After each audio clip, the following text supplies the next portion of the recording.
I think that general acceptance of a social norm that entailed that people make regular contributions to a community income support fund, or think about, I don't know, leaving the edges of fields available for gleaning. Think about the way this is described in the biblical book of Leviticus.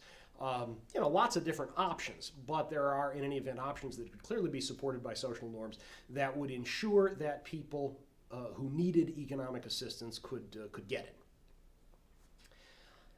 I cheer as the Tannehills reject selling off state property to the highest bidder. I think that's a bad idea, and I'm glad they reject this. They are right that this approach is biased against many of the victims of the state, and it's biased in favor of many people who've supported the state's thuggery, who have benefited from that thuggery, and who therefore have the resources that enable them to do well in that kind of auction.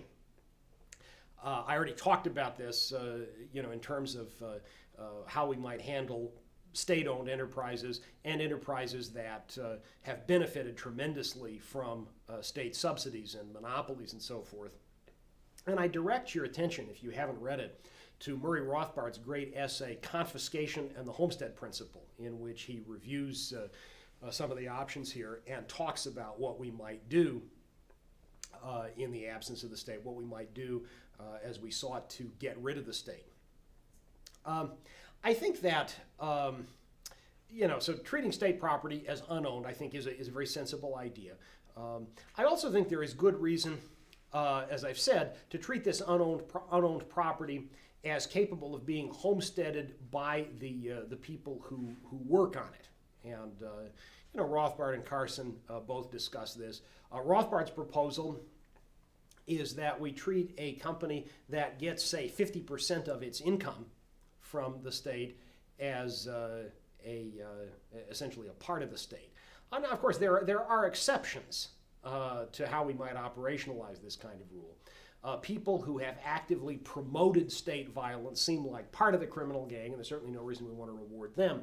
But I think ordinary government employees are, in general, just people looking for work, and their willingness to mix their labor with various bits of government property seems worth acknowledging when the services provided on that property are not bogus services like defense and intelligence and torture, but are things like education. Now, obviously, once they were in possession of formerly state-claimed or state-subsidized property, these people would need to convince others to value their services and support them. Otherwise, they would soon be out of business. But in any event, they could certainly be the initial homesteaders of this property. The Tannehills recognize, I think, that what they have offered here is a policy blueprint, not a strategic one. That is, they've talked here about some big picture items, about some normative questions about what would be right and what would be efficient, but they recognize that it's still important to ask the separate question, how exactly would we get to the point where anybody would take seriously the notion of, for instance, allowing somebody to homestead state property? How do we actually get from here to there? And that's obviously crucial. So the Tannehills reject violent revolution, and I think they're right to do that. Violent revolution often features unjust violence, and I think all too frequently it opens the door to more violence and very often to dictatorship.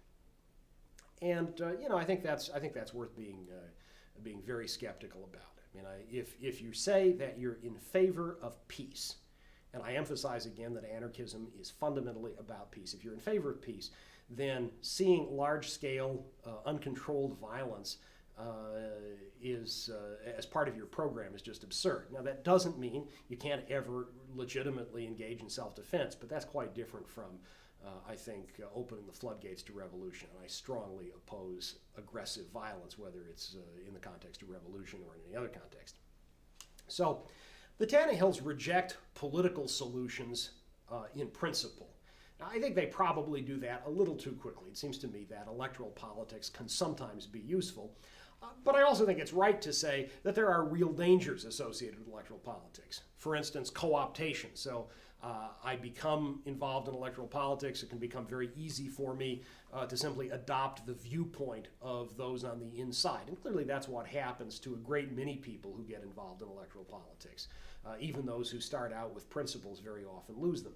And also, of course, it can just divert energy. Electoral politics can be this infinitely diverting game that people get caught up in without really accomplishing a great deal. Because, of course, the system is designed not to benefit ordinary people, but to benefit the power elites.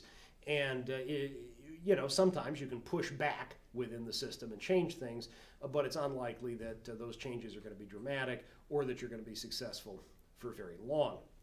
The sort of people who get involved in politics are frequently untrustworthy, and so supporting them is obviously potentially a scary thing.